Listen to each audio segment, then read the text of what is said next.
Bien, representando a Crotona, de parte de María Parisén, la directora de la escuela aquí en Crotona. Bienvenidos a este seminario y es un honor para mí increíble de presentar a mis hermanos Eduardo y Marcela. Gracias por aceptar esta invitación y estar con nosotros. Esta parte va a ser en español, como ustedes saben, este seminario, gracias a Dios. No. Menos mal. Menos mal, gracias. Marcela Pardela es miembro de la Sociedad Teosófica en Argentina, igual que Eduardo, desde el 2010. Ya han pasado años. Sí. Nació en Buenos Aires. Ella es miembro activa de la sede de la Sociedad Teosófica en Argentina, realizando diversas actividades administrativas, así como dando conferencias y talleres públicos, como este. Gracias. Desde el 2019, Marcela ha sido la coordinadora de una nueva rama llamada Viria, que sobrevivió a la pandemia y continúa firmemente hoy. Eso fue muy duro para todos, ¿verdad? Muy duro. La de nosotros también. Es licenciada en Administración de Recursos Humanos y enseña inglés como segunda lengua.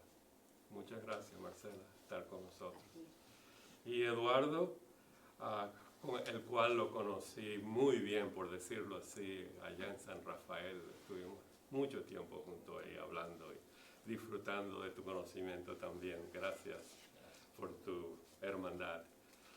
Es licenciado de Filología Clásica por la Universidad Nacional Argentina, donde actualmente enseña religión y mitos antiguos, así como sánscrito y literatura. Se unió a la Sociedad Teosófica en el 2004. También pasan los años, ¿no? Y ha presentado en inglés y español sobre una amplia gama de temas teosóficos. Su principal área de investigación es la tradición helenística tardía, particularmente sus textos herméticos sobre tradiciones del misterio y astrología. Me vas a leer la mano. Publicó Astrología Hermética en el 2006, el primer libro en español sobre las antiguas tradiciones astrológicas, y es autor de 2 traducciones al inglés de manuales astrológicos griegos antiguos. Wow, tengo que buscarlo. Así como muchos artículos sobre el tema.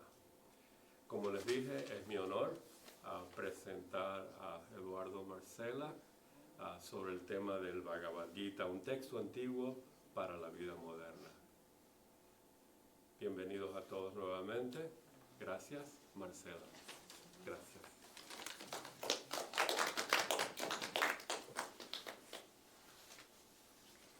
Buenas noches.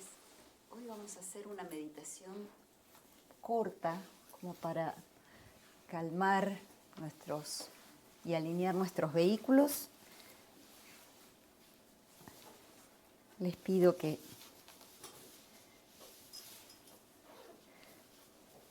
se acomoden su cuerpo en una posición cómoda.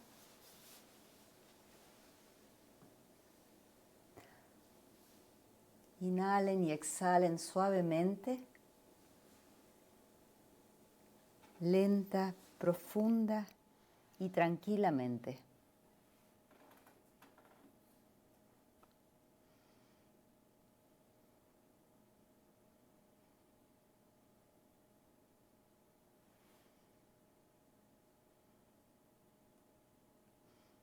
Busquemos quietud emocional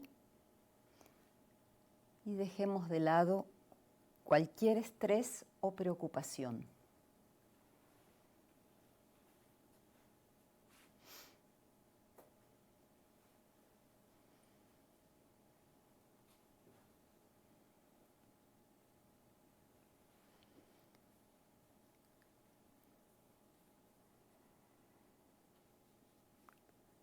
Repetimos en silencio. Que la energía del Ser Divino me inspire y que la luz del alma conduzca.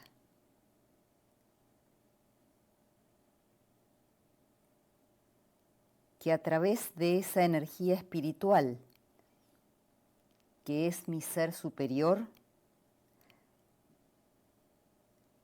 sea guiado de lo irreal a lo real,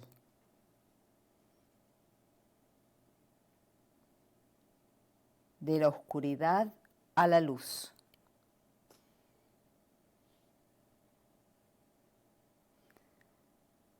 De la mortalidad a la inmortalidad.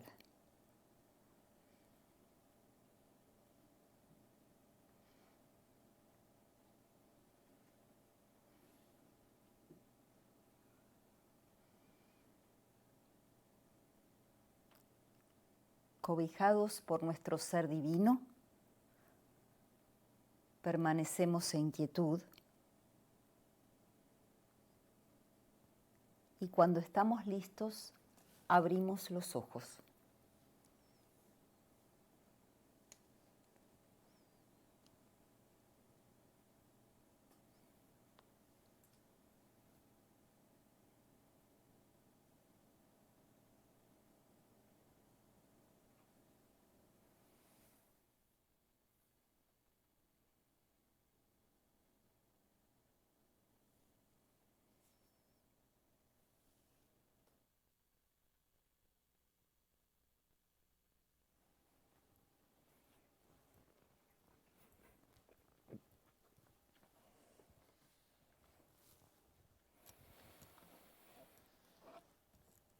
Buenas noches y bienvenida a toda la comunidad hispana, tanto quienes se encuentran presentes como los que se encuentran a través de Zoom. Gracias, Martín, por tu introducción y Marcela por la meditación. Bueno, bienvenidas a este trabajo, este seminario sobre el Bhagavad Gita que ahora estamos dando en español. Yo creo que el Bhagavad Gita no requiere introducción para nadie prácticamente en tiempos modernos, ni siquiera aquí en nuestra civilización occidental. Muchas personas lo consideran una guía muy importante para su vida interna y creo que su popularidad en India no hace falta remarcarla. Sabemos que no se conoce el autor, por supuesto. Hay un autor mítico, Vyasa. No podemos aceptar la perspectiva, al menos directamente, de que el Krishna histórico fue el autor directo en el campo de Kurukshetra, tal como se nos presenta, pero sabemos que prácticamente todas las personas profundas del mundo lo tienen en una gran reverencia.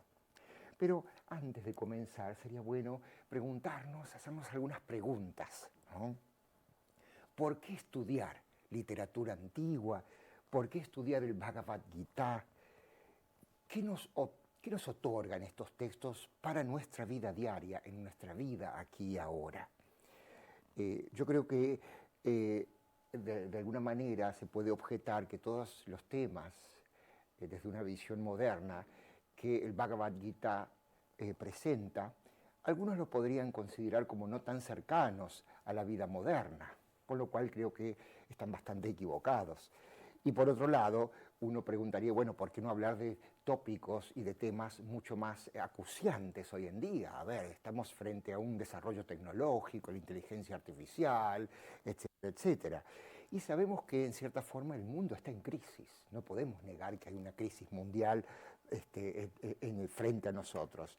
Y la humanidad está en una encrucijada. Y de alguna forma, siguiendo un poco estas palabras de la Biblia, muchas creencias son gritadas desde los techos, ¿no? Como dice la Biblia, pero al fin y al cabo, después de considerar todas estas posibilidades que, digámoslo, el mercado ofrece de desarrollo espiritual, uno en realidad, una persona profunda se siente muy tentada a buscar en esta sabiduría antigua, perenne, por las respuestas que nos puede dar para nuestros problemas, nuestra situación hoy en día. Y de pronto comenzamos a sospechar que hay respuestas que ya fueron escritas y están escritas durante milenios y que siempre estuvieron allí al alcance de todos. Y yo creo que relacionada con esta primera pregunta, una pequeña cuestión que también es una pregunta de por qué el Bhagavad Gita de pronto ha tenido tantos comentadores durante tantos siglos. Es increíble porque esta obra uno puede imaginar que fue escrita después de haber sido recitada, ¿no es cierto?, en el contexto de este gran poema, el Mahabharata, del cual forma parte, durante milenios. En algún momento después de Cristo fue escrita, pero de pronto durante los siglos que pasaron ha tenido tantos comentadores que se esforzaron en explicar cada una de lo que planteaba, como si fuera que realmente de alguna forma consideraban que algunas afirmaciones serían algo oscuras, ¿no? Entonces uno puede ver que hay muchos que se han esforzado por comentar, entre ellos grandes pensadores como Shankara, Bhakti, que se han esforzado verdaderamente para que el Bhagavad Gita tenga su impacto en la vida cotidiana de la época a la que ellos pertenecieron. Pero el punto principal creo que es que si tanto esfuerzo se necesitó para dilucidar sus enseñanzas, entonces vamos a tener que concluir que en realidad estos textos no son historias tan simples o ingenuas y que de alguna forma necesitamos una clave para resolver su significado. Y esto es algo que Blavatsky desde el comienzo defendió, ya que ella decía que las mentes antiguas han escondido en esos antiguos poemas verdades universales e inclusive ya han establecido el sendero que todo ser humano debe seguir, ¿no? Entonces, claro, cuando las recetas modernas parece que no funcionan, de pronto los textos antiguos vienen a nuestro rescate. Entonces, desde el comienzo de la sociedad teosófica, Blavatsky insistió muchísimo, y uno puede verlo a través de todos sus textos, de que no hay nada nuevo bajo del sol, que todo aquello que nosotros creemos que es una idea nueva, alguien ya lo pensó antes, y a veces muy antiguamente. Entonces, no importa cuán nueva una idea pueda ser. Entonces, claro, ella emprende esta defensa de los autores antiguos y ella insiste que hay ciertas reglas universales, a pesar de todos los tiempos que cambian, hay ciertas reglas que no cambian, que siguen siendo siempre las mismas. Y esto en cierta forma es una especie de, golpe para todos aquellos que creen que uno tiene que estar constantemente actualizándose, cambiando, ayornándose, y sin embargo, ¿qué pasa cuando tenemos esta idea de que hay ciertas universales, estas cosas que en cierta forma hoy se están perdiendo, porque cada uno puede crear la realidad que quiera y todo el mundo tiene que respetar cualquier realidad, y sin embargo hay universales, hay cosas que son esenciales y que no van a cambiar?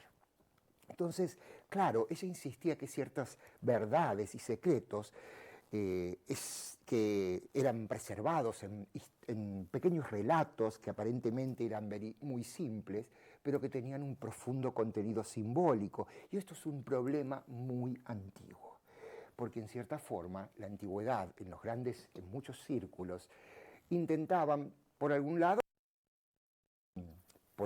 proteger cierto conocimiento secreto para los aparentemente no preparados, los profanos, por así decirlo. Pero hay una verdad mucho más profunda que esto, y es que ciertas verdades no pueden ser contenidas en palabras, por el lenguaje normal al menos. Entonces, estos grandes sabios han creado historias, fábulas, alegorías, que solamente podían ser entendidos por una intuición desarrollada o bien con la posesión de ciertas claves. Piensen un poco, por ejemplo, en la caverna de Platón, que en unos pocos párrafos, en 3 párrafos en griego, ha delineado prácticamente todo ese sendero de lo irreal a lo real, si me permiten citar a los Upanishad, de la oscuridad a la luz y de lo mortal a lo inmortal. Ahora bien, estas categorías, ¿sí? Ahí justamente Blavatsky diciendo que estas leyendas y estas verdades mentes antiguas ocultaron sus verdades universales en textos, ¿no? Bueno, y en cierta forma, estas historias en general, ¿no?, caen bajo lo que nosotros llamamos mito. Mito es un concepto notoriamente difícil de definir, inclusive por estándares modernos de las universidades, porque hay ahora en las universidades materias de mito y religión, que curiosamente siguen el método de Blavatsky, porque anteriormente estudiar mito implicaba estudiar a los griegos, y ahora mito es imposible considerarlo sin un estudio comparativo de todos los panteones y sistemas místicos. Y aparte mito implica reflexionar sobre qué es el mito. Y en realidad originalmente los mitos eran en realidad historias que pasaban de generación en generación. Y hoy se prefiere que cuando estos mitos esconden un cierto corazón o núcleo de verdad, se les llama leyendas. Entonces tenemos mito propiamente dicho, cuando tienen que ver con dioses y lo sobrenatural, leyenda, Troya, por ejemplo, cuando se descubrió el sitio arqueológico de Troya, obviamente que pasó a ser de mito a leyenda Troya, ¿no?, a pesar de que estaba en Homero. Y a su vez, eso que llamamos cuentos de hadas, que nos son familiares porque desde niños nos han contado esos cuentos de hadas donde había un caballero, un muchacho que era sometido a pruebas y conquistaba el amor de una muchacha que bien puede ser significadora del alma que hay que conquistar, ¿no? Y generalmente estos mitos comienzan a circular en una tradición oral, ¿sí? Y durante milenios son recitados hasta que a alguien se le ocurre escribirlos, que realmente es en la época después de Cristo. Ha pasado con Homero, ha pasado también con el Bhagavad Gita, que no es excepción a este hecho histórico. Y de alguna forma tiene que ver con un tipo de conocimiento que se escuchaba de boca, se recitaba y pasaba de boca en boca. Cuando uno piensa, por ejemplo, en la palabra para designar textos sagrados en la India, que es Shruti, es el verbo escuchar. Shruti es lo que se escucha de la voz del maestro. Cuando uno piensa en Pitágoras, por ejemplo, que a los discípulos se les daba unas pequeñas frases matadoras, unos acúsmata, sobre las cuales ellos debían reflexionar durante meses o años hasta extraerles, exprimirles el significado, ¿no? Entonces hay esta cuestión que hemos perdido de saber escuchar. En cierta forma, era algo muy propio de los antiguos misterios y de las antiguas enseñanzas. Y curiosamente, no podemos negar que Blavatsky misma dijo que el estudio del significado oculto de los mitos y leyendas había ocupado la mayor parte de su vida, lo cual no es poco, ¿no? Alguien como Blavatsky que confiesa que prácticamente ha sido el principal interés el develar el significado oculto de los mitos. Y en cierta forma uno puede pensar que toda la experiencia, el conocimiento revelado y adquirido de estas razas tempranas de la humanidad, imagínense, para Blavatsky la cronología no comienza con antigua Mesopotamia. Comienza millones de años antes, hay una cronología oculta. Por lo tanto, estos mitos que parecen que surgieron de pronto en el siglo VIII, por ejemplo, en Grecia, o en ciertos milenios antes de Cristo en Mesopotamia, en realidad son relatos que esconden cosas que realmente han pasado en tiempos que nosotros no consideramos históricos. Y en cierta forma uno puede ver y rastrear el significado de tantos mitos, inclusive hasta lo que ella llama raza lemúrica. Entonces, claro, está hablando de seres humanos que han existido en tiempos que están fuera de la historia oficial. Y ella, ¿por qué dice esto ella? Porque para ella el poder de la palabra hablada tiene una potencia, cito directamente lo que ella comenta en Doctrina Secreta, totalmente desconocida e insospechada por quienes nosotros hoy llamamos los sabios o los intelectuales de hoy. A tal punto que ella dice ciertas vibraciones en el aire, es seguro que despiertan poderes correspondientes.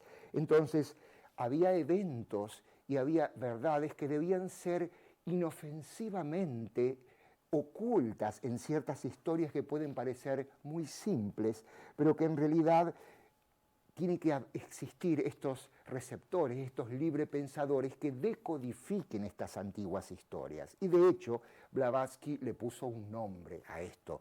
Ella habló del lenguaje del misterio universal, lenguaje del simbolismo universal, que es como una especie de hilo dorado que ha corrido a través de todas las épocas de la humanidad y que ha tenido diferentes ropajes, las presentaciones, en diferentes épocas, siendo la teosofía una de tantas ellas, ¿no? Entonces, claro, a su vez, al mismo tiempo, en la época que Blavatsky escribía La doctrina secreta, había descubrimientos extraordinarios. Uno de ellos fue la del sánscrito en la India. Los primeros estudiosos de la filología, ya por finales del siglo XVIII y el siglo XIX, viajaban a la India y de pronto descubrieron que después de todo la India era un capítulo perdido de nuestra propia historia, porque al fin y al cabo el lenguaje, la lengua sánscrita, era de nuestro tronco lingüístico. Y de repente alguien fue a la India y vio, ups, pitar, father, padre, pater en griego, pater en latín, las mismas raíces. Mater, madre, mother, mutter en alemán, meter en griego, mater en latín. Epa, ¿qué pasó aquí? Entonces, parece que el sánscrito no es algo tan exótico y extraño, a pesar de que cuando uno lo ve escrito resulte tan exótico y extraño, no parece que fuera así. Pero bueno, entonces, para poder comprender y tener aquí unos lindos manuscritos, este es uno de los manuscritos que hay en la biblioteca de Adyar. Más allá de los colorcitos que le puse, es uno de los manuscritos que aparecen en una forma de kanjur, ¿no? Una forma de la escritura sánscrita, que ojo, la escritura fue muy tardía, del año 1000 es la escritura, lo cual significa que antes hubo otros tipos de escritura, pero era recitado el sánscrito. Y recuerden que estamos hablando de una lengua que es cantada, con un ritmo, que eso implicaba que la lengua se iba a memorizar. Pero un poco también tenemos que hablar, antes de entrar de lleno en el Bhagavad Gita, que en realidad el marco en donde se encuentra el Bhagavad Gita es un poema aún más enorme. Imagínense cuando estos británicos llegaban a India y de pronto querían saber algo de la cultura, alguien de India les decía, ustedes tienen que leer el Mahabharata, que es uno de los poemas más importantes de la India, con 100.000 versos aproximadamente, lo cual significa que este poema, que se recitaba de memoria, es más extenso que la Ilíada, la Odisea juntas de Homero, más todas las tragedias de Shakespeare. Imagínense, estamos hablando de una cantidad muy importante de versos que se recitaban de memoria, y ahí tenemos un poquito esta confirmación de este mito que cuando el dios Tot le dio la escritura al hombre, a cambio le pidió la memoria. Claro, ahora anotamos todo en el celular y claro, cada vez tenemos menos memoria, ¿no es cierto? Pero entonces, imagínense que de alguna forma, ¿no? Aquí este nombre de este gran poema, Mahabharata, que significa algo así como la gran India o inclusive la gran humanidad, porque para ellos los hindúes la humanidad viene, tal como lo concebimos, como la quinta raza aria, según Blavatsky, viene del norte de la India, actual Pakistán, ¿no? Inclusive este año India optó por tener oficialmente Bharat como nombre. Bharatam en India es India. ¿Sí? Entonces, ahora no solamente oficialmente, desde este año, India no se llama solamente India, sino también Bharata en sánscrito es justamente India. ¿Cuál es el mito? Porque aquí tenemos justamente, esto es un manuscrito que hay en el Museo Británico, ¿no? ¿Y cuál es el mito en realidad? El mito es muy simpático, porque el compositor mítico se supone que fue Vyasa, uno de los míticos maestros de la antigüedad, que se sentó a escribir, pero resulta que él dictaba, ¿no? Y nada menos que el dios Ganesha escribía. Pero este dios Ganesha se enojaba si Vyasa dejaba de dictar. Así que Vyasa, mientras pensaba los versos, tenía que componer otros versos y decía algunos versos que no tienen nada que ver con la historia, pero que se consideran inclusive el mensaje secreto, el Vyasa Rahasya de Vyasa, ¿no? Hay aproximadamente 800 versos que son como un mensaje secreto y que no tienen nada que ver, están insertos en la historia. Y en cierta forma, para comprender el simbolismo, creo que tenemos que entender primero brevemente de qué se trata la historia. En realidad, la historia circunda alrededor de dos grupos de sobrinos. Estoy hablando del gran poema Mahabharata, del cual el Bhagavad Gita es como un capítulo. Un capítulo. Porque imagínense 100.000 versos, imagínense que tienen lugar para unos cuantos capítulos, ¿no? Y estos están los 5 Pándava, que son los hijos del rey Pandu. Pandu es pálido, el pálido, era pálido, porque parece que cuando le pidieron, bueno, hay una historia de que se volvió pálido de golpe, entonces le llaman el Pandu. Y Kaurava, que son los hijos del hermano de Pandu, el rey ciego Dhritarashtra. Dhritarashtra es el que sostiene el reino o la nación, porque Dhri es como llevar puesto, sostener, y Rashtra es nación, que es un poquito, siendo ciego, imagínense que uno muy bien lo puede conectar con la personalidad como símbolo, una personalidad que sostiene el reino pero que es ciega, ¿no? Y que en realidad confía en otros mensajeros.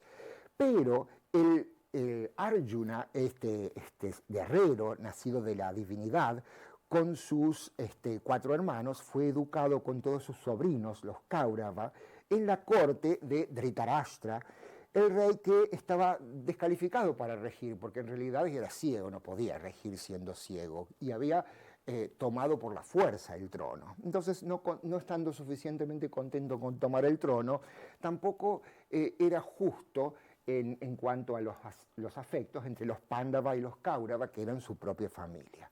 Los Kaurava habían tenido un nacimiento casi demoníaco, mientras que los Pándava, el grupo de sobrinos que eran patrocinados por dioses, eran hijos de dioses. Entonces, y a su vez, eran asistidos por una cantidad de videntes, de dioses, incluido el autor del poema, Vyasa, que es un personaje dentro de la historia.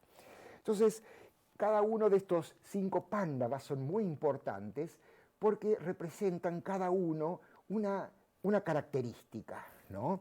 Por ejemplo, tenemos en primer lugar Yudhishthira, que es como el rey, que es el hijo de Dharma, nada menos que del dios Dharma. Yudhishthira, que significa el que permanece en la batalla. Tenemos al más fuerte, Bhima, que es el hijo del dios del viento. Arjuna, el principal personaje en el Bhagavad Gita, hijo del dios Indra, el guerrero perfecto. Y luego dos mellizos, Nakula, que significa algo así como color de mangosta, que es un animal. Y Sahadeva, que en sánscrito significa Saha con Deva, los dioses, con los dioses. Ahí tenemos un poco un símbolo de la mente inferior coloreada de animal y el otro, que es la dualidad de la mente superior que se encuentra con lo divino, ¿no? Pero el tema es que pronto hubo, bueno, aquí tenemos a Arjuna y a Krishna en el carro, de acuerdo a estos manuscritos, ¿no? Pero parece que la historia cuenta que estos Pándavas fueron derrotados en los dados por los Kaurava y fueron condenados a un exilio, ¿no? Entonces parece que tuvieron que vagar 12 años y año 13º tenían que permanecer ocultos. Entonces, después de terminar todo ese periodo, el rey parece que no pudo conciliar, no pudo haber unidad y, por supuesto, terminan enfrentándose esos dos grupos en una gran batalla en lo que se llama Kurukshetram, el campo de Kuru, ¿no? Y es en este momento, ¿sí?, que ahí están en exilio los Pándava, ¿no? Es en este momento que comienza el Bhagavad Gita, que es el momento previo a la lucha, ¿no? ¿Qué pasa? Arjuna pierde confianza en todo lo que va a hacer. ¿Cómo empieza el Bhagavad Gita? Dice, pero ¿cómo? Tengo enfrente mío a todo un ejército que está compuesto por familiares, por amigos, hasta los propios maestros de Arjuna estaban allí, Drona y Bhishma. ¿Cómo voy a combatir con ellos? ¿Cómo voy a asesinar a todos ellos? Entonces es ese momento que Krishna se vuelve a él para susurrarle a él una enseñanza muy profunda, y a esa enseñanza se le llama el Bhagavad Gita o el canto del Señor Krishna. Y es realmente casi imposible tratar de exprimir todos los detalles y todas las enseñanzas que tiene esta historia tan profunda. Pero por un momento pensemos en lo extraordinario de la situación que no se había dado nunca en la literatura. En medio de dos ejércitos que están esperando, y qué paciencia tenían, ¿no? Los dos ejércitos que están esperando para aplastarse unos a otros, resulta que Arjuna deja el cuerno y en lugar de sonar el cuerno para empezar la batalla, dice, no puedo luchar, no puedo matar a mi familia, ¿no? Entonces, ¿qué pasa? Antes de que, imagínense la escena, todos esperando para aplastarse mutuamente, y Arjuna y Krishna charlando de yoga, ¿no? Es extraordinaria la escena, ¿no? Y a estas enseñanzas se le llama el Bhagavad Gita. Entonces, claro, también hay unos detalles muy interesantes, porque estas enseñanzas son mencionadas, son impartidas por Krishna, que es una divinidad, símbolo del alma en el hombre, que habla con Arjuna, que es el guerrero, el que está luchando, mientras que Krishna está conduciendo el carro, ¿no? Entonces, a su vez tenemos a un personaje extra, Sanjaya, que está escuchando, porque Vyasa le otorga el don de escuchar desde lejos la conversación entre Krishna y Arjuna. Imagínense este Sanjaya, que a su vez se está comunicando con el rey ciego, este antakarana, esta relación entre la mente superior e inferior, que le está comunicando a la personalidad todo lo que está pasando y que la conversación que está teniendo lugar entre Krishna y Arjuna. Realmente es un símbolo extraordinario. Pero fíjense que entonces, ¿quiénes son entonces todas estas personas, ¿no? ¿Y qué es el significado, por ejemplo, del carro? ¿No les suena, por ejemplo, conocido? ¿No les resuena el hecho de que el carro es también un personaje muy importante dentro de la lucha? Platón en el Fedón, tenemos un par de diálogos más, también menciona, pero especialmente en el Fedón, aparece, ¿el Fedón o el Fedro era? Fedón. Fedro, exactamente. El carro alado, exactamente. Y está inclusive con diferentes como matices, pero en realidad se trata también de un carro conducido por una divinidad o conducido por aquel que sostiene a los caballos que van, en el caso de Platón, uno para un lado y otro para el otro. Y es un símbolo que aparece también en los Upanishadas, ¿no? Porque en los Upanishadas, por ejemplo, el alma individual está descrita como el conductor del carro en el cuerpo, mientras que Buddhi, una naturaleza que nosotros conocemos por los textos teosóficos, es el que maneja el carro. En el Gita el símbolo es un poquito diferente. Tenemos el alma individual en la forma de Arjuna, que es todavía el que está en el carro, pero el que conduce las riendas es el ser divino justamente en la persona de Krishna. Y a su vez tenemos el otro, ¿no? Aquí tenemos Krishna y Arjuna en el carro.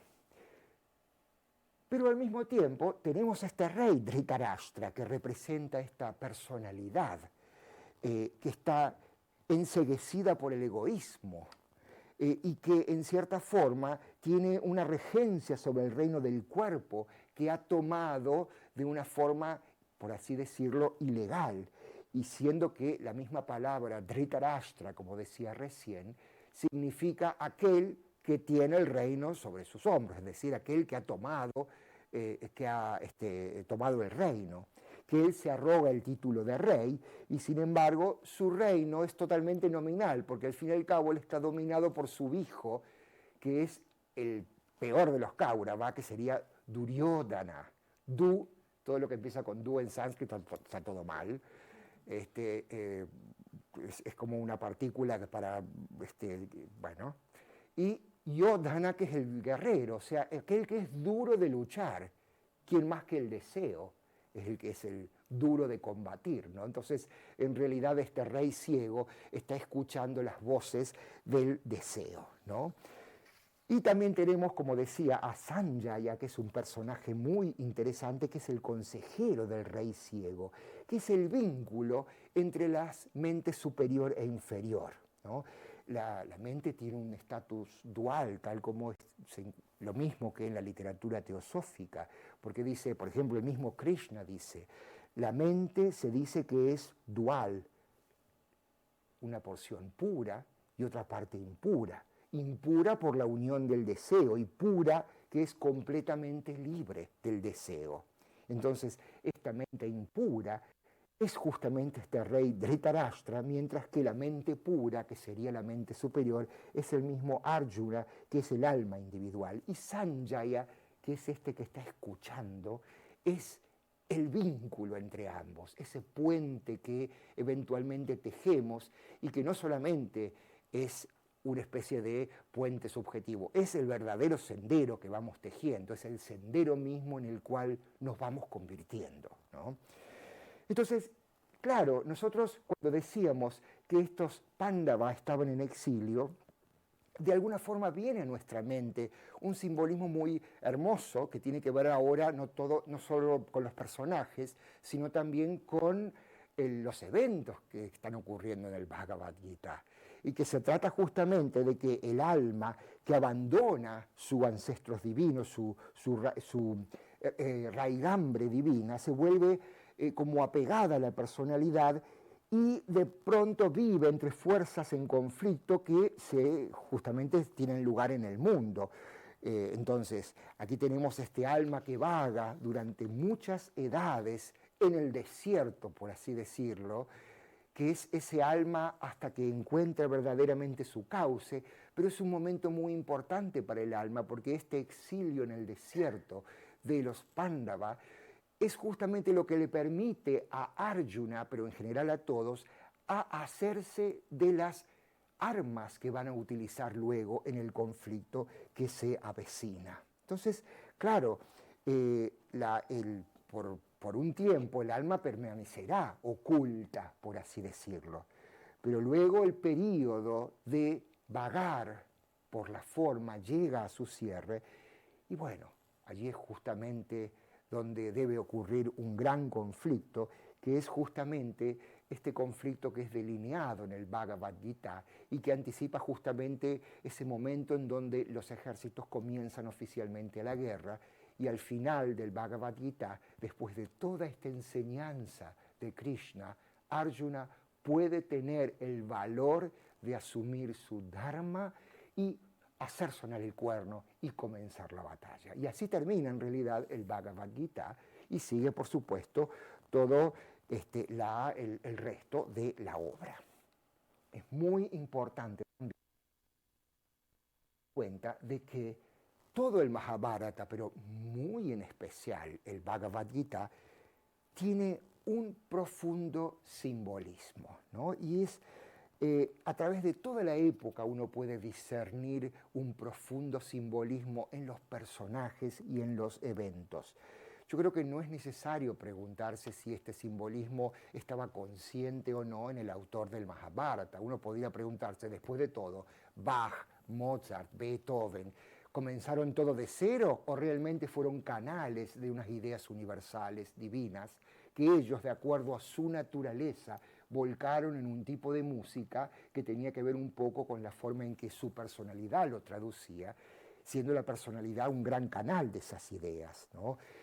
Uno puede, de alguna forma, y esto ocurre en todos los mitos, asumir que el simbolismo, lo reconozcamos o no, siempre está presente. Está, es una realidad. El tema es que hay que tener ojos para verlos. Es como decir que el simbolismo es como la belleza. Es muy difícil hablar de esto hoy en día, donde es muy relativo el término de belleza. Hoy en día, ¿qué es bello? Bello para ti, para mí, pero sin embargo, estamos hablando de que existe un significado universal de la belleza. Hay cosas que son inherentemente bellas. Y de la misma forma, creo yo, que es el simbolismo, uno puede reconocerlo o no, pero está allí oculto, como decía Blavatsky, en el fondo de todos estos textos, obras de artes, etcétera, que han sido dadas a la humanidad, que de pronto tuvieron autores que eran personas, pero esos autores eran en realidad canales que podían realmente de alguna forma volcar en algo concreto ideas que no eran básicamente de ellos, sino que son ideas intuitivas, universales, y ellos lograron que esas ideas tengan su anclaje en la tierra, por así decirlo. Entonces, ahora sí ya podemos comprender por qué Blavatsky habla de que el Bhagavad Gita es una obra profundamente oculta y esotérica. Profundamente oculta y esotérica. Ella creía en el simbolismo inherente de la historia, que iba mucho más allá, ella discutía mucho con los académicos y todos estos de las universidades que se creían que eran grandes intelectuales, y ella decía, no, en realidad todo bien, pero no están entendiendo absolutamente nada. Usted será capaz de traducir del griego, del sánscrito, pero la esencia espiritual la puede tener este y este. Y así citaba a grandes traductores como Thomas Taylor, que ella admiraba, mientras que decía Max Müller, que lo critica tanto en la Doctrina Secreta porque decía que el mito era una especie de enfermedad de la lengua, por favor, y la enojaba muchísimo a ella. De hecho, parece que se enojaba en serio. Entonces, claro, justamente lo que estaba diciendo es que no es solamente un conocimiento intelectual, sino esa capacidad de volcar con las palabras adecuadas este significado de lo que generalmente se llama alegoría. La alegoría es cuando una historia tiene un significado que en cierta forma es educativo, ¿sí? Y en cierta forma aquí estamos hablando de que este Bhagavad Gita está relatando verdaderamente la historia simbólicamente contada de todo lo que el discípulo enfrenta. O sea que en realidad este Arjuna es un paradigma de todos aquellos que de alguna forma ponen ese pie en lo que llamamos sendero espiritual y de alguna forma es el representante de todo lo que nosotros tarde o temprano vamos a vivir, ¿no? Entonces, claro, y cuando nosotros hablamos de poema épico, ¿no es cierto?, de alguna forma estamos hablando de que es un texto que se relaciona con batallas. Entonces, allí ya vemos un poquito este conflicto que el discípulo enfrenta, que es profundo y simbólico. Todo lo que es estas historias de un héroe que conquista son historias iniciáticas verdaderamente, porque el héroe está conquistando un camino espiritual y llega en cierta forma a veces a un símbolo de conquistar el amor de una muchacha que no es nada menos que el alma que ha conquistado. Y de alguna forma este símbolo del Kurukshetra es muy profundo, porque a la larga el guerrero ve a todos sus familiares, y esos familiares no son más que todas esas cosas queridas, todos aquellos compromisos que ha asumido durante tantas encarnaciones con instituciones, con creencias, con ideales, con todo lo que lo hace sentir cómodo, pero de pronto es el momento de tomar la decisión, de abandonar este sendero que vamos a describirlo un poco, del pravritti marga, del descenso a la forma, y el momento épico, porque realmente es un momento épico, de comenzar ese sendero de retorno que se llama el nivritti marga. Porque entonces es como el símbolo del individuo que hasta ahora solamente ha vivido dentro del círculo estrecho de la familia, la raza, con todos los vínculos de sangre, de parentesco, inclusive de nación, y que ha tratado de vivir de acuerdo con los ideales de sus gurús o maestros, sus religiones, pero todo eso es temporal. Y eso es justamente el momento donde Arjuna, el discípulo, ve que todo se deshace en ruinas, todo cae como ceniza y comienza entonces el verdadero viaje del alma.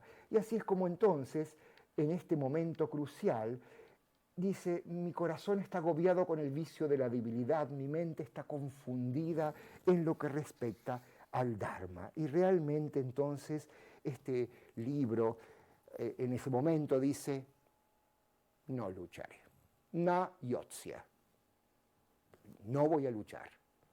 Deja su arco, se le cae las manos iniciales, presenta este escenario, entonces Krishna comienza a relatar, a darle esta equivalencia entre victoria y derrota, que es prácticamente lo mismo. Le empieza a explicar, como vamos a ver un poquito mañana, sobre este arma, porque si él es un guerrero, él necesita asesinar y matar, porque esa es su misión, su obligación. Entonces, pero tiene que hacerlo sin apego al fruto de la acción. Va a hacerlo con desapego, porque la acción no debe dominarlo. Y en cierta forma, este es el momento, el Bhagavad Gita, en donde cambian las reglas. Entonces, es el momento de la decisión.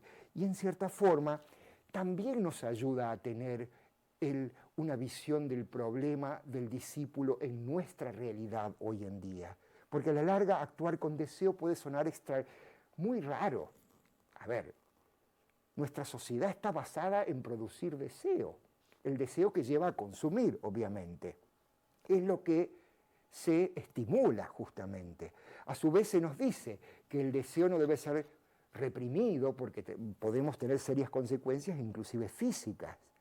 En realidad, lo que explica en cierta forma Krishna es que el deseo es una fuerza universal, no es ni buena ni mala, pero de alguna forma uno ve que el mercado, uno ve que la cantidad de personas que están inmersas en las redes, en donde todo es publicidad, y de alguna forma hay un momento en donde el deseo se reconoce como algo que debe ser trascendido porque en cierta forma nunca se termina. Un deseo lleva a crear otro, entonces nunca llega ese momento, como diríamos en sánscrito, de santosha, es decir, de satisfacción. No hay satisfacción posible. Entonces allí es donde el ser humano, emprende ese camino a transformarse en un verdadero observador de su realidad. Empieza a desapegarse, a tener ese distanciamiento de esa acción que va a seguir ejecutando con eficiencia en el mundo, pero ya no siendo del mundo, teniendo su centro en ese ser espiritual. Y por eso yo creo que es justamente este tema del Dharma el que permea toda la historia. De hecho, dice el mismo Vyasa en una parte del Mahabharata, esta obra está escrita para, de alguna forma, imprimir el Dharma en los corazones de los hombres. Eso lo dice inclusive, ¿no? Dharma, por supuesto, es una palabra que tiene millones, lamentablemente, lamento decepcionarlos, uno busca el significado de la palabra Dharma y tiene como 10 páginas y dice, bueno, ¿con cuál me quedo? Entonces uno empieza a ver que este problema del Dharma es algo mucho más complejo y mucho más sutil de lo que aquello que uno conoce. Uno sabe por el lema de la sociedad teosófica, Satyam Nasti Paro Dharma. No hay Dharma más elevado que la verdad. Algunos lo traducen como religión. Uno podría traducirlo como camino. No hay camino más elevado que la verdad. Quizás diciendo no hay Dharma más elevado que la verdad, puede de alguna forma dejar un cierto espacio para la propia intuición, para de alguna forma llenarlo con un significado de toda la experiencia de uno en cuanto a qué cree que es el Dharma. Y finalmente, de alguna forma, ustedes dirán, bueno, pero ¿cómo termina la historia? Porque hasta ahora estamos se declaró la guerra, y flor de guerra que se declaró, ¿no? Bueno, no quiero decepcionarlos, al final los Pandava van a conquistar a los Kaurava, ya terminó el Bhagavad Gita, el Mahabharata continúa, pero el Mahabharata lleva el tema de la violencia a algo muy fuerte, muy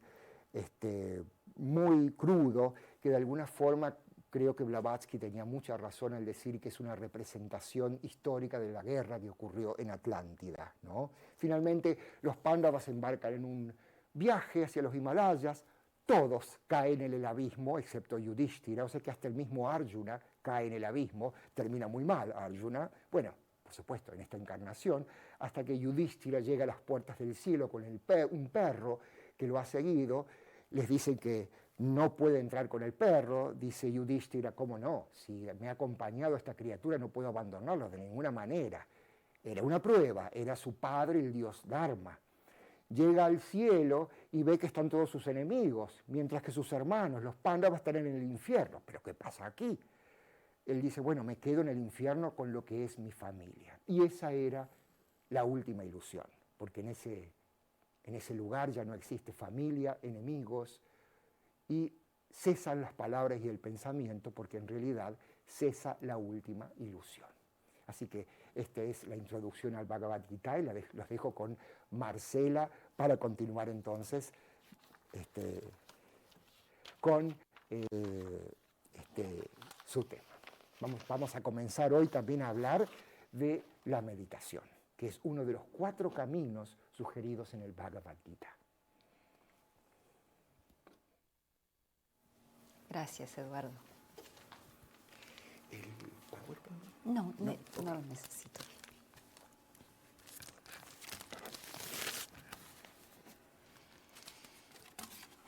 Buenas noches otra vez.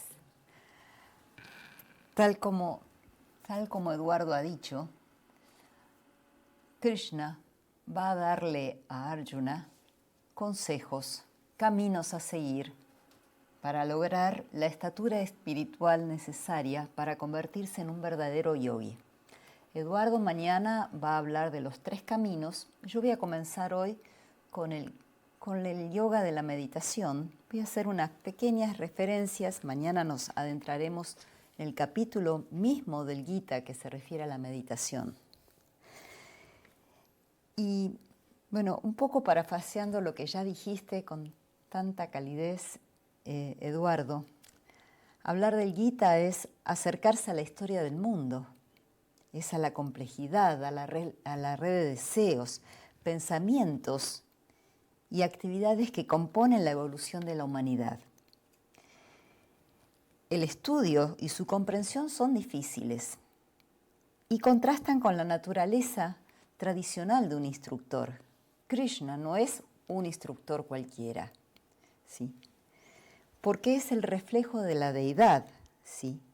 Entonces, la naturaleza, que es el reflejo externo de esa deidad, nos enseña con voces a veces que son a veces difíciles de entender, porque nos resultan confusas y causan incomodidad a nuestros corazones. Esto es lo que le sucede a Arjuna, porque confundido le pide a Krishna con súplicas, con oraciones, que le enseñe, que lo guíe. Krishna responde con sabiduría, pero el resultado final, al principio es que Arjuna no logra comprender. Justamente Arjuna, que es el discípulo ideal, aquel que ya está a los pies de Krishna para poder aprender, no logra ver lo que quiere, no logra entender lo que Krishna le quiere transmitir. Sucede que no está en posición de aprender porque tanto en Arjuna como en nosotros mismos radica la dificultad, el hecho de que somos incapaces de mantener los ojos abiertos. ¿Por qué? Porque nuestra voluntad es débil y no vemos claramente que nos resulta muy difícil salir de lo que llamamos la zona de confort, ¿sí? De lo ya conocido, de lo que a veces no es conveniente ni nos causa felicidad, pero lo conocemos. Y hacer ese paso implica una transmutación total de nuestra personalidad, ¿sí? Y esta es la primera lección del Gita. El discípulo tiene que formarse a sí mismo. Puede aprender todas las enseñanzas externas, leer libros, como nosotros, asistir a cursos, pero puede condicionar esa sabiduría para que florezca en sí mismo. ¿Por qué? Debido a sus propias limitaciones. Porque la sabiduría no se puede aprender a menos que la podamos experimentar.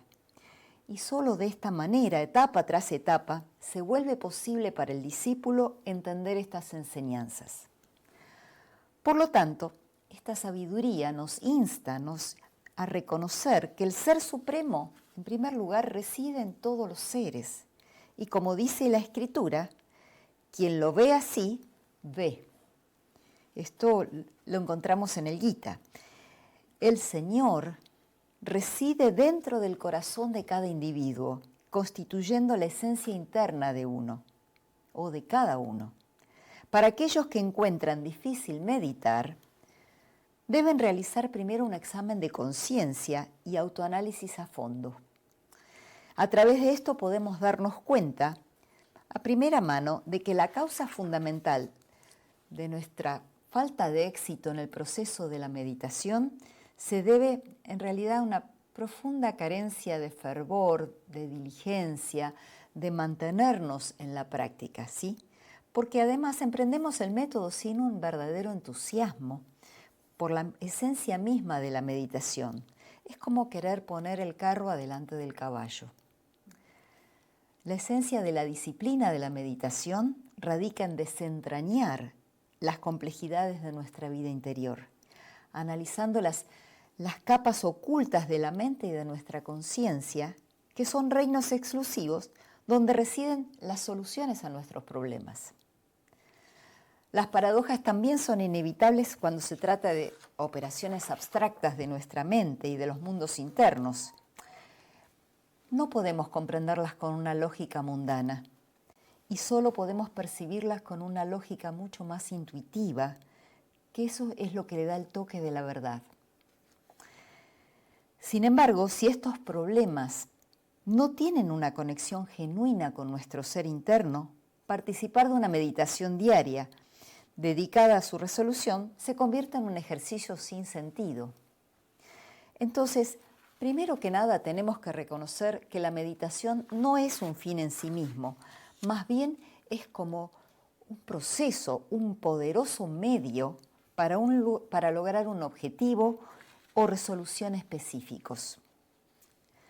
Según algunos místicos, el camino se ha dividido en 3 etapas llamadas el camino de la purificación, el camino de la iluminación y el camino de la unidad. Los 6 primeros capítulos del Gita corresponden hasta cierto punto al camino de la purificación. Ese concepto de progreso espiritual que evoluciona desde lo instintivo, desde el instintivo hasta lo intelectual y finalmente hacia la intuición, es un tema que se encuentra en muchas tradiciones espirituales, obviamente incluido también en el Gita. El Señor Krishna le enseña la sabiduría espiritual a Arjuna abordando la evolución de la conciencia y el camino hacia la autorrealización. Las enseñanzas enfatizan el desarrollo de las facultades superiores, el perfeccionamiento de la comprensión y el viaje hacia un estado de conocimiento intuitivo y sabiduría interna.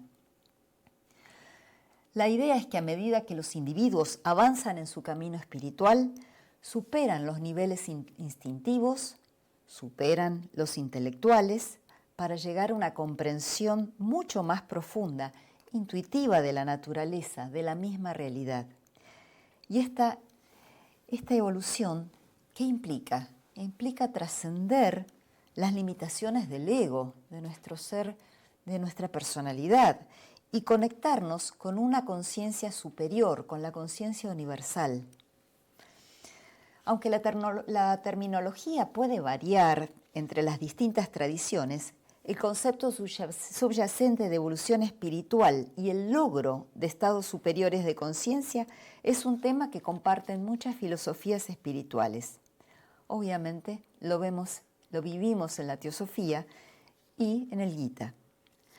La metáfora de que el camino, el sendero, es tan delgado como el filo de una navaja y la idea de que solo unos pocos poseen la perseverancia y el coraje para seguirlo hasta el final, resaltan lo desafiante que es este viaje espiritual para cualquiera que se atreva a emprenderlo. Este concepto lo vemos afirmado, se refleja en el Gita, donde el Señor Krishna afirma que entre miles de hombres apenas uno se esfuerza por la perfección. Y de los que tienen éxito en la lucha, solo uno llega a conocer la esencia divina. Estas enseñanzas enfatizan la rareza y la dificultad de lograr una verdadera realización espiritual.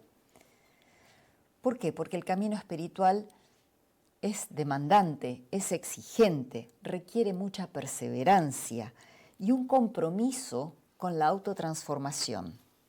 Entonces volvemos a la metáfora del filo de la navaja. ¿Y qué es que nos sugiere? La necesidad de precisión, de equilibrio, de un enfoque inquebrantable para lograr desafiar esos obstáculos y vencer esos obstáculos que vamos a encontrar en el camino. Esa idea de que muchos son llamados, pero pocos los elegidos, subraya que, aunque las oportunidades y la orientación espiritual pueden estar disponibles para muchos, solo unos pocos están listos y dispuestos a abrazar completamente ese sendero con confianza y dedicación. Es un llamado a que los individuos sean capaces de discernir, de estar comprometidos y preparadas para esas grandes demandas que requiere este sendero espiritual. Este es un tema muy importante el que voy a mencionar, porque el verdadero propósito de la búsqueda espiritual no debe centrarse únicamente en alcanzar el nirvana o la iluminación personal, porque esto es un egoísmo, digamos, un egoísmo innecesario. Podemos hablar de un egoísmo elevado y glorioso, el buscar solamente mi propia realización espiritual. En cambio, si vamos enfatizando nuestra búsqueda hacia valores de altruismo, a guiar a otros en el camino correcto, capacitar a los semejantes para que se beneficien de este conocimiento espiritual que uno va adquiriendo y de la sabiduría adquirida a través del viaje, entonces eso sí es ya poder encarar la vida espiritual con una visión universal. Cuando dimos yo digo la semana pasada, pero fue en estos días, fue la parte en inglés, yo pensaba mientras escribía esto en casa, que esto es como una escalera, ¿no? O una escalera en la que estamos todos en diferentes niveles de realización, pero estamos profundamente unidos por hilos invisibles, y en ese hilo invisible se transmiten los valores, y el que está en una escala superior puede transmitir su experiencia, y a la vez mirar con amor, con compasión, con comprensión a quien está en un nivel inferior, porque ya ha transitado eso, puede comprender las dificultades que se tienen en ese estado en particular en que está esa persona. Y a la vez me sugiere algo así como una conexión universal o algo que nos une con un hilo invisible en esa trama del karma en el que estamos aquí y como que si uno está dispuesto a la ayuda, todo fluye, la trama del karma se afloja y todo fluye con los valores verdaderos de la vida espiritual. Continúo entonces diciendo que esta idea que acabo de expresar se alinea con el concepto de altruismo y servicio a los demás. Entonces, la verdadera vida espiritual no consiste en una iluminación personal, sino contribuir al bienestar y a la iluminación de los demás seres. Podríamos hablar de un viaje colectivo, ¿sí? Algo que también pensé mientras preparaba esto, es que en este camino, cuando nosotros intentamos avanzar, todos nuestros aspectos más brillantes surgen con más brillo y todos aquellos escándalos, aquellas tendencias que debemos mejorar, también se revelan con más fuerza. Y creo que eso es uno de los grandes desafíos que debemos enfrentar, el encontrar ese equilibrio, el verlos y tratar de modificarlos y saber que están ahí presentes, ¿sí? El 6º capítulo del Gita, llamado el Yoga de la Meditación, marca una transición, como dije antes, hacia el camino de la iluminación, porque introduce una técnica de disciplina mental diseñada a modificar suavemente la conciencia desde su estado ordinario de vigilia hacia los niveles superiores. Estos niveles superiores hasta ahora han permanecido ocultos, operando como una fuerza oculta y se manifiestan ocasionalmente como destellos de inspiración. Siempre han existido como algo inalcanzable, aparentemente más allá del control de la voluntad, aparecen y desaparecen al azar, aparentemente, velados por el misterio de una ley desconocida. Entonces, ¿cuál es el objetivo del yoga? Es lograr esa unión, la unión o unidad con esa unidad o la esencia divina espiritual, que es esencialmente idéntica a la esencia espiritual del logos, del universo. El verdadero yoga es una psicología genuina basada en una comprensión filosófica integral de toda la constitución interna humana. Pensemos ahora acerca de las condiciones en las que el discípulo debe haber logrado medianamente para poder ingresar verdaderamente en el sendero espiritual. Patanjali nos ofrece ciertas guías que mencionaré a continuación muy sucintamente, porque proveen una base sólida estas guías para un progreso superior. Primero, la primera, la que todos conocemos, es ahimsa, o la abstención de causar daño. Y esto se refiere a la actitud, al comportamiento hacia todos los seres vivos basados en el reconocimiento de la unidad subyacente de toda vida. Actuar adecuadamente requiere el desarrollo y la purificación de la facultad discernidora de Buddhi, que solo se puede adquirir después de un extenso entrenamiento en hacer lo que es correcto a cualquier costo. Otra abstención sugerida es la abstención de mentir. Y esto lo tenemos que tomar en un sentido que no es el ordinario solamente de no mentir, porque significa evitar exageraciones, inexactitudes, simular cosas que no son ciertas, u otro tipo de errores que impliquen decir o hacer algo que no concuerde exactamente con lo que es verdadero, lo que es cierto. ¿Por qué? Primero porque el mentir provoca en nuestra vida cotidiana muchas complicaciones, eso es sabido, pero también constituye una fuerte perturbación mental, ¿sí? Es la ley de la naturaleza que si mentimos no somos capaces de notar las formas más sutiles de cualquier vicio hasta que hemos descartado las formas más groseras que tiene ese vicio. La veracidad es la base, es absolutamente necesaria para poder lograr la intuición, para poder desarrollar Buddhi, ¿sí? Además, la veracidad es la armadura perfecta para el pensamiento, palabra y acción, porque genera en el individuo una fortaleza que lo aleja de las sombras y entonces ninguna decepción puede hacerle daño, ¿sí? Hay otra recomendación, esta es abstenerse de robar, de rechazar en cualquier forma la posesión de la propiedad de otra persona, no tomar nada que no nos pertenezca, no solo en forma de dinero o de bienes, sino también de cosas intangibles, apropiarnos de ideas ajenas, recibir méritos o halagos por algo que no hemos hecho. Otro término u otra condición sugerida para el camino es brahmacharya. Aquí la explicamos en un sentido más amplio, que incluye no solo la abstinencia de ciertos disfrutes sensoriales, sino también la libertad de ansiar toda clase de placeres sensoriales. ¿Cuál sería eso? Es la capacidad de interactuar con objetos y disfrutar, disfrutar de ellas y por sobre todas las cosas generar apego, ¿sí?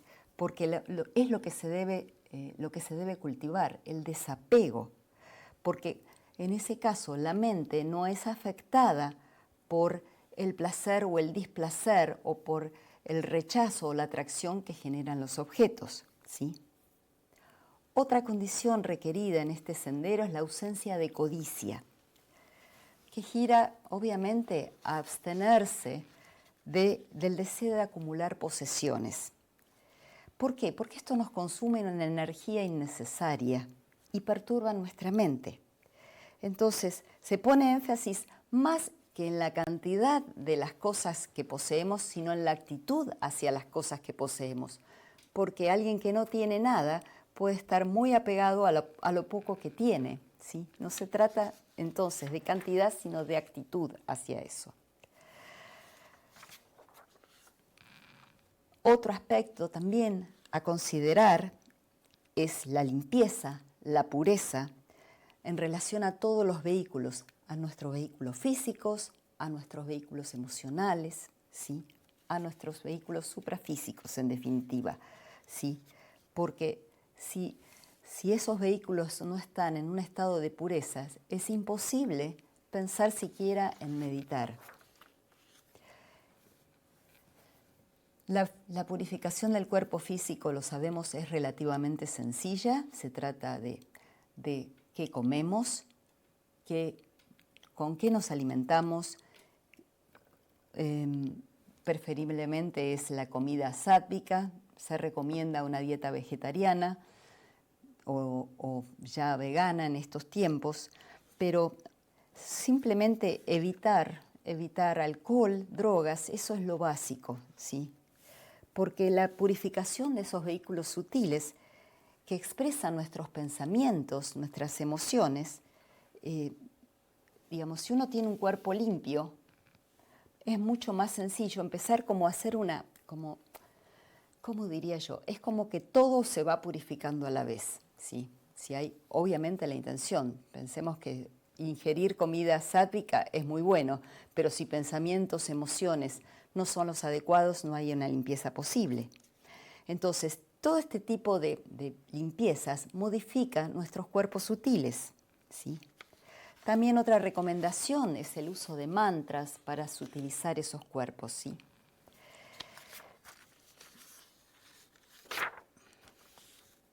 Estos pasos, que hay otros, pero cité los más relevantes, permitirán gradualmente retirar la conciencia de los objetos externos,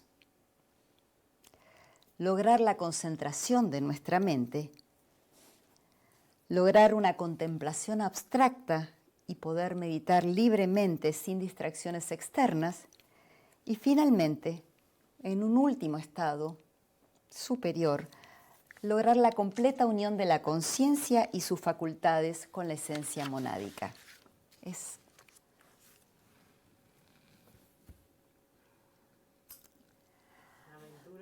la aventura divina, ¿verdad? Sí. A medida que uno lee o reflexiona sobre estas cosas, ¿no? sabe que se viene una grande por realizar, pero siempre hay que dar el primer paso.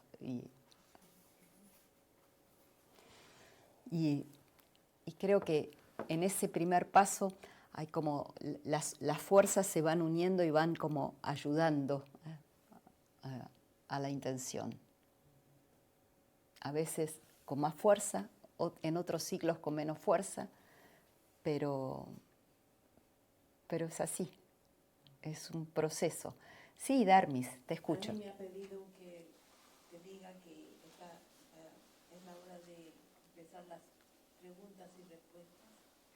Ok, quedará para mañana el resto, pero los escucho. ¿Algún comentario? ¿Alguna? Sí. Me llama la atención, hablaste de ahimsa, muy importante, ¿verdad? Y me parece muy interesante en el Mahabharata. Arjuna tiene que pelear, pero Krishna no. Krishna es el ideal de la ahimsa. Porque dijo, yo no voy a pelear, soy solamente tu guía. Interesante. Pero Arjuna tiene que pelear. ¿Qué piensas de eso? De esa triplicidad, la idea de ahimsa. Krishna no va a pelear y Arjuna tiene que batallar, tiene que matar, tiene que... sin embargo, ahimsa es muy importante. Quizás fue al infierno por eso. O quizás, como según lo que entiendo yo, no, Arjuna tenía que simbólicamente matar a su abuelo, a su maestro, a su familia, pero en realidad tenía que destruir sus propias tendencias, sus propios miedos, su ignorancia, o sea, si nosotros fuéramos Arjuna hoy, ¿qué tendríamos que matar? Sí, En nosotros mismos. claro. Creo que el asunto, según lo entiendo yo, viene por ese lado. Arjuna, o sea, simbólicamente era lo más querido para él. ¿Y qué es lo más querido para nosotros? Lo que consideramos esa supuesta zona de confort de la que hablé al principio. Y Darmis, te escucho.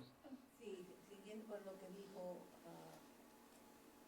el señor Martín, Krishna ya pasó por la etapa de tener que pelear si ese es su dharma. Eso es lo que me imagino yo. Ya él pasó esa etapa y es Arjuna el que tiene que experimentarla y aprender la lección de ese deber, me parece. Por eso no podemos esperar que Arjuna vaya a la batalla. Gracias. La señora y después Eduardo. Sí, señora. Sí, por favor, a mí me llamó la atención lo que usted dijo de mantras, porque, bueno, yo creo que en algún lugar, creo que las dice que uno puede decir un mantra miles de veces, pero si no sabe la entonación precisa, es como si no dijese nada. Entonces, pues, yo creo, en un sentido, no sería muy recomendable, no sé. ¿Qué podría usted indicarme acerca de eso? Por lo que yo entiendo, para decir un mantra, primero hay que saber de qué se trata y escucharlos. Por ejemplo, el Gayatri por Radha Burnier tiene la entonación perfecta y esa es mi guía. O sea, se trata de, y este es uno de los temas de los que voy a hablar estos días, porque es necesario estudiar, es necesario indagar. En este camino no se trata solamente de... Es un conjunto, es un flujo de procesos que hay que tener en cuenta. Y uno de ellos es el estudio. Y entonces pienso que buscando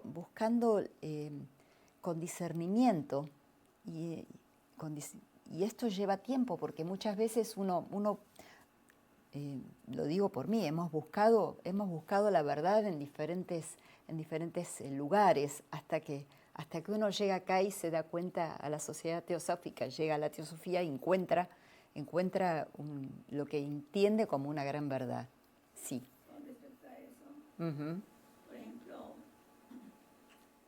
en mi caso personal, el mantra con que empiezo es el Om, El pranava. ¿verdad? Entonces usted aconseja mejor el gayate, aprender gayate, perfecto. Y tendrá que hacer ver con... gayate, o puede ser el Om, de acuerdo a lo que más o menos conoce uno sobre ese. Claro, y justamente yo creo que tiene que ver con el temperamento de una persona y también con indagar, porque si uno quiere saber bien, conocer acerca del OM, tiene que ir a la doctrina secreta, buscar cómo se recomienda, qué no hacer nunca. Por eso para mí es muy importante la aventura de ir a buscar la información para que después uno pueda procesarla y hacerla parte de uno, vivirla, porque es la experiencia lo que uno necesita. Eduardo, te escucho. En el Mandukya Upanishad hay una imagen muy bella que es de dos pájaros. Los dos están en el árbol, uno está en silencio, generalmente parece ser que es la paloma, y hay un cuervo, estos que hay tantos en la India, que es el que come y que se alimenta, ¿no? Y esa es una imagen que se suele tener como referencia, ¿no? Acerca de el alma encarnada, es decir, la personalidad, y el alma en su propio plano, es decir, el ser superior, que está como observador. Mientras que uno tiene lugar, uno absorbe del mundo, el otro pájaro está en silencio, observando. Y en este sentido me parece que con respecto a la pregunta entre Krishna y Arjuna, tenemos que aplicar un poquito la simbología. Estamos frente al carro, que es el cuerpo, pero bueno, justamente Krishna es el alma, Krishna es el ser interno, no va a batallar porque no es el que está involucrado. Por eso Krishna es lo mismo que Arjuna en el sentido de que es un conjunto, no son dos seres separados en la simbología. Entonces está el guerrero, el que está comprometido con los asuntos del mundo, y a su vez ese ser interno que es el que conduce, pero que permanece como observador, ¿no? Por eso es lindo tener en cuenta un poco esta simbología de los personajes. En el sentido de que decían que de ahimsa, ¿no? Bueno, no, justamente, Krishna no va a tomar jamás un arma. A Arjuna le corresponde tener parte activa en la lucha. Krishna es el observador, el pensador interno, el que está justamente aconsejándolo como la voz de la conciencia, por así decirlo. Por eso es muy interesante tener este concepto simbólico, ¿no? En la mente dual. Bueno, yo pienso que el Dharma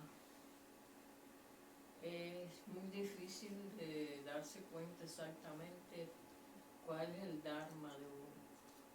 Pero la situación que se le presenta en la vida parece indicarle cuál es el Dharma a cada cual. Ahora, realmente, si tú aprendes a renunciar a todo lo que se te va presentando y a todas las tentaciones y los deseos y las cosas, y aprendes a renunciar, el Dharma lo ves más claro.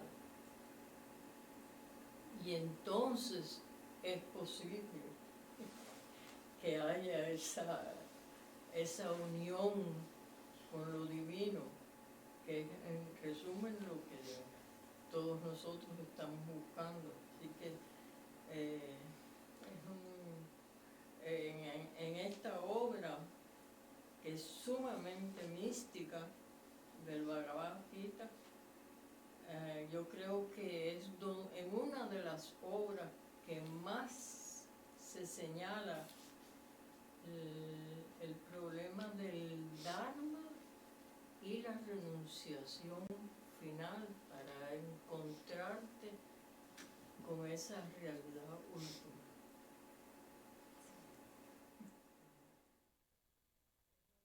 Una manera de ver toda esa situacional del Bhagavad Gita.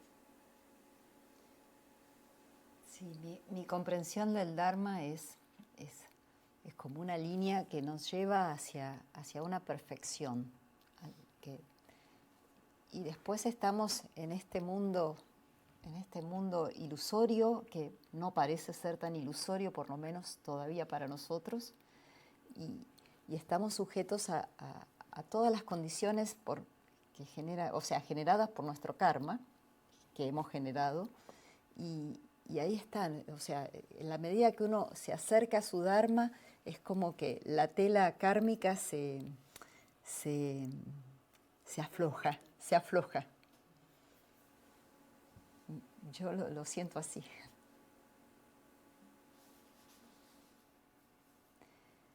Sí, Annie Besant dice que el Dharma, ella lo pone a su manera, pero ella habla del Dharma como que es que cuando vamos despertando a nuestra verdadera naturaleza y vamos respondiendo de acuerdo a ese despertamiento, a esa evolución, a ese trama que vamos despertando y vamos conectándonos con nuestro yo superior, entonces nuestras acciones van siendo un reflejo de ese contacto y eso nos va permitiendo conocer más nuestro actuar, nuestro Dharma, nuestro próximo paso en la evolución del alma, por decirlo así.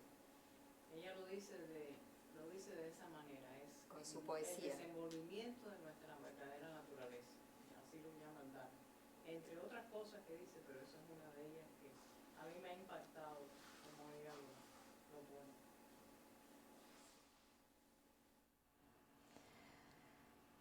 Martin.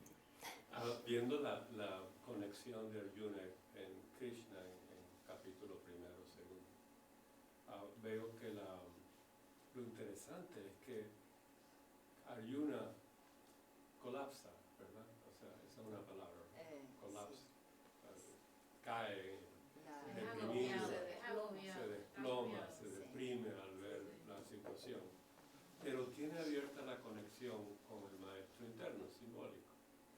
El problema que yo veo hoy en día es que la gente cuando se deprime y colapsa no tiene esa conexión porque la educación no han despertado a ella. Y entonces cae de la depresión a las drogas o al suicidio y termina la vida así, ¿verdad? Y eso a mí me parece que el mensaje del Bhagavad Gita es tan importante. Tenemos, como dicen, demonios internos que hay que batallar, pero también tenemos que tener la luz del maestro interno, la luz de nuestra alma. ¿Qué crees de esa idea del problema moderno, de que hay tanta depresión y tanto suicidio? Aquí se suicidan miles de personas cada año en Estados Unidos, imagínate en el mundo. Sí. Y yo creo que la educación y todo lo masivo ha invadido la mente de las personas y les ha quitado la posibilidad de pensar por sí mismas. Y sumado a eso, una educación competitiva, donde los niños parecen, tienen que ser aptos y brillantes en todo. Yo tengo un sobrino de 8 años que parece que tiene que ser brillante en matemáticas, brillante en lengua y un énfasis en ser el mejor, en la nota, la calificación que se le da. Y todo eso genera miedo, genera inseguridad. Y si uno no tiene una contención, y lamentablemente la contención se pierde porque cuesta mucho vivir en estos tiempos. Y por el otro lado, hay tanta sobreoferta de promesas de felicidad, a través de los objetos, que creo que el desequilibrio viene de ahí. Y a veces me pregunto, ¿no? ¿En qué etapa de este Kali Yuga tan difícil nos toca vivir? Porque la violencia está naturalizada, el dolor del otro no es visto, no es considerado, y además no hay esperanza, porque por otro lado las religiones solamente ofrecen más ataduras, no ofrecen una liberación, porque ofrecen que salvarte ellas, pero no te dan la clave para que vos te salves a vos mismo. Exactamente. Entonces es como que el ser humano está sumergido en un océano oscuro y creo que... Ahora bien, la teosofía nos ofrece una visión más allá de morirse, ¿verdad? Ay, Igual sí. que el Bhagavad Gita. Estamos todos muertos, de todas maneras. Miren, están todos muertos ya. O sea, de una manera es la continuación de nuestro camino, ¿verdad? Sí. Y tenemos altibajos, pero es curioso que Arjuna, en ese desplomamiento, tiene esa conexión abierta, tiene esa... Porque ya era un discípulo, ya estaba en condiciones de ser discípulo. Cuando comienza la batalla, en realidad entiendo que la presencia de Krishna al lado de Arjuna ya nos da una pauta de que es alguien que está listo, preparado para escuchar al maestro. Interesante. Hay una mano en el... Gracias. Emil, Sí, buenas noches a todos y les quiero agradecer primero a la Escuela de Crotona que me permitió darme la beca y después a mis hermanos argentinos que realmente me emocionan de la manera que explicaron el Bhagavad Gita. Y mi pregunta es si realmente leyendo y tratando de comprender, leyendo varias veces, ¿no? Y tratando de comprender el quiz o el fondo más importante del Bhagavad Gita, es lo que me guiaría en descubrir quién soy y mi nueva forma o mi forma de comunicarme en el mundo. No sé si fui clara, pero esa es mi pregunta. Es como mi guía de ahora en más o mi guía en transitar mi nueva vida o mi nuevo camino desde que estoy en la teosofía.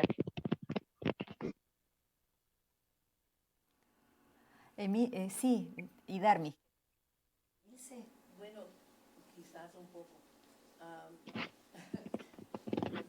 Yo he leído, pero no sé dónde vi, que hay otra forma de mirar a la Kali Yuga. No hay que ofuscarse si uno le ve con otro punto de vista, en el sentido de que sí, el Kali Yuga tiene muchos retos, pero no debemos de sentirnos como que es una cosa mala porque fuimos malos o lo que sea, sino que esos retos nos ayudan a fortalecernos y los podemos superar. Y no es necesariamente para castigarnos, pero para darnos esa oportunidad de hacernos mejor. Y si tenemos eso en la mente, en vez de que es un castigo y ya tenemos que aguantarlo o lo que sea. No, es una oportunidad de tener el reto que nos ayuda a que tratemos de superarlos y hacernos más fuertes. Sí, yo creo que este es un ciclo difícil, pero es un ciclo de purificación. Duro. Si todo estuviera sí. color de rosa, no aprenderíamos nada. Espero que haya ayudado a algo. Sí. Es pensar que el momento del Bhagavad Gita es el momento del cambio de reglas. Ese vértigo, esa tristeza que siente Arjuna, en cierta forma podría ser quizás la tristeza y ese vértigo de ver de pronto lo que implica abandonar toda esta zona de confort, esas cosas, todo aquello que ha de ser sacrificado bajo las nuevas reglas del camino. Y de repente cuando nosotros estamos pensando en este sentido del camino, que lo vemos así de pronto de una forma un poquito como romántica, quizás porque todavía no tenemos la visión directa, nos ocurre a todos, y vemos, uy, qué largo camino que nos espera, y de repente uno ve en contraste toda la vida y todas las luchas que ocurren en la vida, y es justamente ese momento de decidir dar el paso. De pronto puede ser el comienzo, porque uno no puede pensar que uno ya está. Hay un proceso que hacer, un poco como enfocarse en que es un camino, un proceso de descubrimiento, y que no es que de pronto se va a lograr todo en poco tiempo, pero de pronto visualizar que ya son otras reglas, ya no es el sendero de inmersión, es el sendero de poco a poco desovillar, desatar el ovillo de a poco. La enseñanza sería como ese hilo de Ariadna, estoy en el medio del laberinto y tengo enfrente el Minotauro. Bueno, ¿cómo salgo de ahí? ¿Cómo salgo de esto que de pronto puede significar todo lo que la sociedad, ese laberinto, todas estas cosas que nos encierran, que de pronto creemos que estamos encerrados, y hay que de pronto empezar con el hilo de Ariadna, y esas son las grandes enseñanzas como el Bhagavad Gita, de pronto empezar a desovillar de a poco, y eso es un impacto interno. Por eso el discípulo siente como una especie de tristeza y abatimiento. Es decir, esto es mucho más de lo que puedo soportar, ¿no? Entonces, un poco también esto de qué me espera, ¿no? Y también tener en cuenta que no es todo tiene gradaciones, no, como dice él, es ir de a poquito trayendo el hilo. Eso nos va a presentar que gradualmente, esto es un proceso que lleva vidas, o sea, entonces todo es gradual. Por ejemplo, abstenerse de mentir. Exagerar. Sí, abstenerse de mentir. Entonces digo, yo no voy a mentir más. Y después vienen las situaciones y digo, ¿le digo la verdad o no se la digo? ¿Cómo hago para decir la verdad y no herir? Y bueno, ahí está el desafío. ¿Cómo encontrar la vuelta para vivir lo más cercano, en el grado más posible que podamos? Porque la vida nos coloca en las situaciones que debemos transitar, no sé, yo no digo que esté todo fijo, pero bueno, lo que nos toca transitar, ahí está. Entonces, si yo tengo que mentir para tener un salvoconducto y sé que no voy a herir a alguien, y bueno, probablemente mienta. Un verdadero yogi no miente, entonces, no importa. Creo que es tener el ideal en la mente, en el corazón, y de a poquito se llega. Eso es lo que yo creo, no sé. Inclusive es la palabra, pero satyam puede tener que ver también con el nivel de veracidad que involucre que hay una coherencia entre el ser interno y lo externo, ¿no? Y que puede involucrar no solo la palabra, ¿no? Sino esa coherencia de que la personalidad asuma su rol como el templo del ser interno, lo cual implica a veces diferentes tipos de discursos o un silencio, ¿no? Pero me parece que también inclusive considerarlo más allá de la palabra es bastante interesante, ¿no? Eso de ser coherente y veraz, ¿no? Y en ese sentido me acuerdo de una de las cartas de los maestros que dice que en la sociedad occidental poder ser veraz es casi imposible. Cuando le dice a Sinet, ¿no? ¿Puedo decir algo? Por supuesto, sí.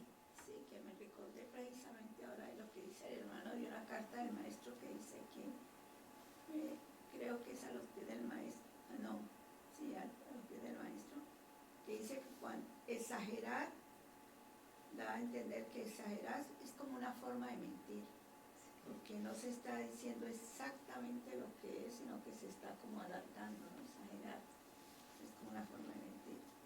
Ya me recordé de eso, Sí. que está en los fines del maestro. Uy, los latinos, entonces nosotros, con las exageraciones de los latinos, Exageramos, sí, somos exagerados, ¿no? tenemos Sí. esa costumbre, ¿no? Exagerar un poquito, le ponemos la pimienta.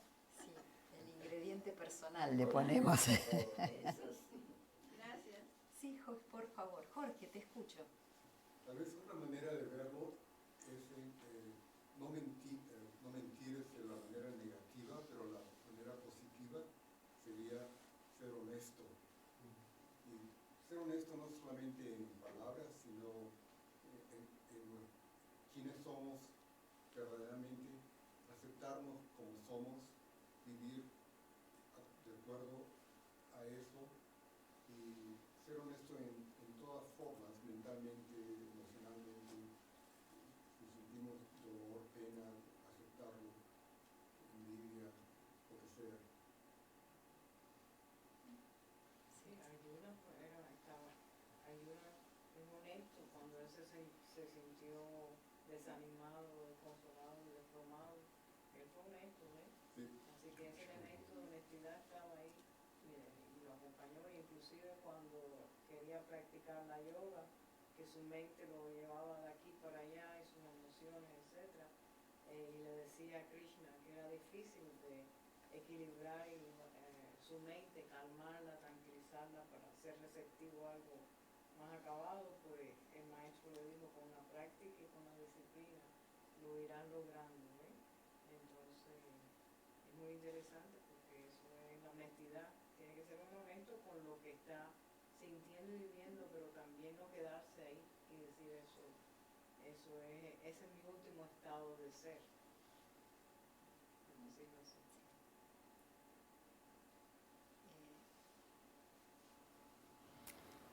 ¿Algún otro comentario, algún pensamiento que les evoque estas enseñanzas? Entonces cerramos por hoy y nos vemos mañana a las 9. A las 10, sí. A las 10 de la mañana. Sí. Gracias a ustedes. Muchas gracias.